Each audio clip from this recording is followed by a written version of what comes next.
بسم الله الرحمن الرحيم. بسم الله والحمد لله والصلاة والسلامу аля Расулилlah. Хвала Аллаху Всевышнему, который нас собрал в таком месте, в таком составе.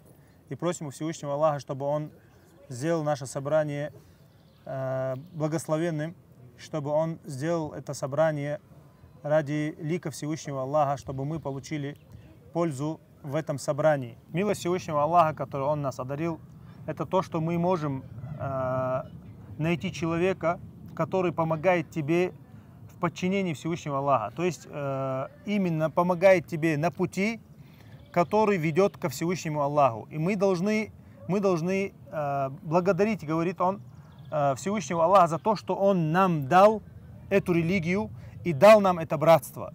Братство, которое держится на религии Всевышнего Аллаха. И такие собрания, это милость Всевышнего Аллаха, говорит он. Милость Всевышнего Аллаха, потому что мусульмане, верующие люди, они являются аулия, то есть любимцы друг другу. И они должны любить друг друга, и такие собрания, они помогают в этом братстве, то есть укреплению этого братства. И, как мы знаем, верующие, они, если он сам слаб собой, он крепится братьями. То есть братья укрепляют друг друга. И потому что братство, оно крепится именно джамаатом, или же братьями. И пророк, алейхиссалату вассалам, когда приводил пример мусульман, как они, то есть он их сравнил со строением. Строение, которое держится одно на другом, то есть кирпич, когда два кирпича вместе и третий их крепит, они становятся сильным, то есть сильной крепостью. И такие маджалисы, мы должны их украшать напоминанием своей цели, то есть истинной цели нашего создания. То есть Всевышний Аллах в Коране сказал, что Он создал нас для того, чтобы мы поклонялись Всевышнему Аллаху. И мы должны всегда обновлять вот эту цель своего создания. И мы созданы, Всевышний Аллах нас создал, или вообще человечество создано для того, чтобы оно поклонялось Всевышнему Аллаху. И мы тем самым в любой встрече, в любом маджлисе, мы должны напоминать себе об этой милости, говорит он, милости нашего создания, то есть милость, которую Всевышний Аллах дал нам. И вот это братство нам должно об этом напоминать. То есть если твое братство не напоминает тебе о твоем создании, то есть о истинной твоей цели, поистине это братство не искреннее. И поэтому мы должны всегда помнить и как бы обновлять вот эту цель, ради которой мы созданы, говорит он. И мы должны понимать, что Всевышний Аллах дал нам ответственность. То есть отправил нас или создал нас и возложил на нас большую ответственность. Эта ответственность – это оживление, поклонение или оживление этой земли поклонением Всевышнему Аллаху. И пророк, алейхиссалату вассалам, в хадисе сказал, что у каждого человека будет спрошено про его жизнь и про его молодость. То есть жизнь, в чем ты ее потратил, и молодость, как ты ее испортил. То есть или как ты ее пропустил. И мы должны понимать, что каждый час своей жизни, своей молодости, мы будем об этом спрошены в судный день. И у тебя должен быть четкий ответ, когда тебе Всевышний Аллах спросит, как ты провел время, или как ты провел свою молодость, у тебя должен будет быть ответ. И мы должны понимать, говорит, любой человек, он придет в судный день с той религией, с которой он прожил и умер. То есть та религия, которая у тебя есть, тот ислам, который у тебя есть, и тот уровень, который у тебя есть, он будет у тебя и в судный день. И мы должны понимать, что тот человек, который умер, на чем-то он будет на нем оживлен. То есть на этом же. И у тебя сверхъестественно того, что сейчас у тебя нет, и в судный день у тебя не будет. И то, что ты сейчас не знаешь, ты не будешь знать его и в судный день. И поэтому он говорит, что мы обязаны знать основы своей религии, основы поклонения, основы таухида, то есть единобожия. Ты должен делать своего Всевышнего Аллаха, то есть Создателя своего единым в Его творении, то есть что Он только один Творец. в Его управлении. То, что управление, то принадлежит только Всевышнему Аллаху. Ты должен его делать единым в поклонении. То есть то, что Он один только заслуживает поклонения. И мы должны понимать, что если ты не будешь знать того, что ты обязан знать из религии Всевышнего Аллаха, ты будешь спрошен об этом, и у тебя не будет ответа в судный день. И мы должны понимать, что путь к этому поклонению, он лежит только через знание. То есть знание может тебе помочь, говорит. То есть ты должен познавать своего Господа, ты должен развиваться, ты должен учиться, ты должен узнавать своего Господа. Как ты станешь перед Всевышним Аллахом, говорит он, если ты его не знаешь. Как ты будешь поклоняться Всевышнему Аллаху, если ты его не знаешь? То есть ты не знаешь его качества, ты не знаешь его атрибуты, ты не знаешь, что он из себя представляет, ты не знаешь, насколько, то есть его величие, и как ты будешь поклоняться, если ты этого всего не знаешь. И поэтому мы должны понимать, говорит, ты не имеешь права отворачиваться от знаний. То есть человек всегда должен развиваться. И, например, у нас как?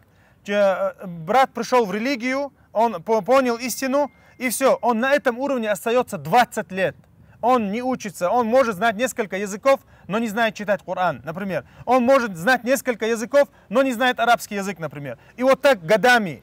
То есть арабский язык это как ключ, да, к словам Всевышнего Аллаха. То есть если ты не знаешь арабский язык, соответственно, не понимаешь Коран. И поэтому все это, то есть путь этот лежит, говорит он, через знание. Всевышний Аллах в Коране сказал: «Фа'лям аннаху ла иляха илlallah». Знай, сначала знай, что нет божества достойного поклонения, кроме Всевышнего Аллаха, потом «вастагфир ли замбик», потом уже проси прощения. То есть просьба о прощении это поклонение. И Всевышний Аллах сначала сказал, ты должен сначала познать Всевышнего Аллаха, потом уже поклоняться этому Всевышнему Аллаху. Поэтому мы должны понимать, что путь к познанию Всевышнего Аллаха лежит только через знание. И мы, например, каждый брат, это не моя обязанность, или не студента какого-то. Мы думаем, у нас такое понимание, что вот студент должен всегда учиться, а все остальные должны зависать, например, да?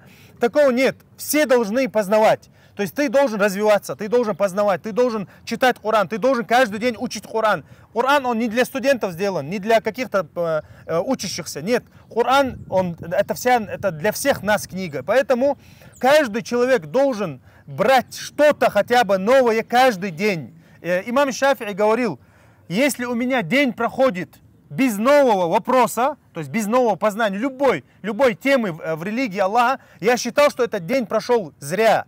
И поэтому этих дней у нас сотнями проходит в год. То есть без никакого познания. Ни лекцию не прослушал, ни Коран не выучил, ни арабский не прослушал. Ничего не... И у нас года вот так проходят. И поэтому мы должны обратиться в знание, чтобы познавать Всевышнего Аллаха. Что приносит тебе знание? То есть что это может принести тебе? И мы должны понимать, что знание, оно тебя повышает. То есть это знание дает тебе познавать Всевышнего Аллаха посредством твоего познания Его атрибутов и Его качеств. Например, ты понимаешь, что такое ар-ракиб. Ар-ракиб это наблюдающий. То есть ты всегда будешь держать это у себя перед глазами, что за тобой Всевышний Аллах всегда следит и наблюдает. И ты не будешь пропускать мимо что-то, да, из того, что является ослушанием Всевышнего Аллаха. И то есть это знание, оно тебя сохраняет, оно тебя охраняет, оно тебя повышает, оно тебя возвышает. И вы не думайте, что знание, оно каждому дается. Имеется в виду глубокие знания. Почему? Потому что эти знания тяжелые. Они тяжелые, они непростые. То есть это большая ответственность. Чем больше ты знаешь, тем больше ответственности. Потому что у тебя меньше оправданий будет в судный день. И поэтому Всевышний Аллах в Коране сказал: «Иннама яхшаллаха мин ибадихи улямау». То есть поистине богобоязнь, то есть поистине Всевышнего Аллаха боятся кто? Знающие. То есть Всевышний Аллах исключил, именно сказал, что только именно только знающие могут бояться Всевышнего Аллаха. Почему? Потому что они знают сущность Всевышнего Аллаха, они знают величие Всевышнего Аллаха, они знают величие этой религии, поэтому они больше боятся Всевышнего Аллаха. Если ты хочешь приблизиться ко Всевышнему Аллаху, путь к этому лежит через знание. То есть мы должны понимать, что только знаниями ты можешь повысить свои поклонения, приблизиться ко Всевышнему Аллаху, или же укрепить свой иман, на который мы все жалуемся. И поэтому мы должны понимать, что все это лежит через знание. И ты должен знать, что у тебя должна быть цель. Верующий не может быть или не может жить без цели. То есть верующий без цели, то есть такого не бывает, говорит. Верующий, у него всегда должна быть цель. И ты должен понимать, ты посмотреть должен, какие у тебя цели, к чему ты стремишься. Ты стремишься к вечному или же к дунья. То есть ты должен сам для себя определиться, к чему ты стремишься, какие у тебя цели, какие у тебя мечты, то есть что ты для себя поставил, какой уровень ты для себя поставил. И если человек задумается, у верующего эти цели должны быть вечными. То есть у нас не может быть, что ты все свое внимание уделил для дунья и оставил свою вечную цель. У нас наоборот, основная цель должна быть вечной, заполучить милость Всевышнего Аллаха, заполучить райские сады, которые Всевышний Аллах приготовил верующим. И дунья у нас должна быть как способ проживания на этой земле. И поэтому мы должны понимать, что у нас должны быть цели высокие. И ты должен понимать, что вот эта земная жизнь, хульватун хадира, как пророк алейхиссаляту вассалям сказал, что она прекрасна, она зеленая, прекрасная, она отвлекает, то есть она всасывает человека, она может тебя отвлечь от твоей истинной цели. Но истинно верующий человек, он не поддается этой красе. Он не поддается этой красе и старается приблизиться ко Всевышнему Аллаху любым способом. И мы не должны быть немощными, то есть беспомощными, немощными.